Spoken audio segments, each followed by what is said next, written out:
You know what's crazy about love? Sometimes the deepest connections don't come with a label. We were never officially together. But if you saw us, man, you would have sworn we were the real deal. It was in all those little moments, you know? Those late night calls that would stretch until sunrise. The way he'd always text made it home just so I wouldn't worry.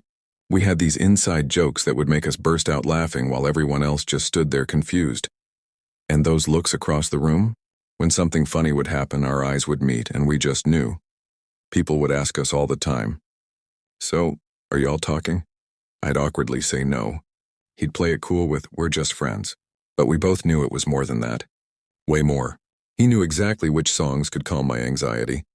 I knew his favorite hoodie was the gray one with the tiny coffee stain on the sleeve. He never let me walk alone, not even across campus. And I made sure he always felt seen, always felt important. We weren't dating, but we were each other's person. And maybe that's where it all went wrong. We acted like we belonged to each other, but we never said those words out loud. Never put a name to what we had. Never drew boundaries to protect it. And you know what happens to things you don't protect? They slip away. Then reality hit. Someone else came along for both of us. People who wanted real titles, actual plans, concrete answers. And because we were nothing official, we had no ground to stand on.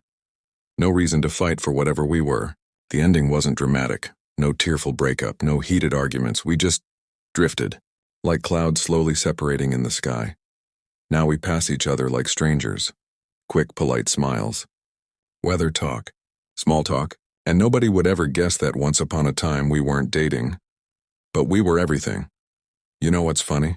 Sometimes the deepest love stories aren't the ones with rings and anniversaries. Sometimes they're these undefined moments, these almost relationships that change you forever.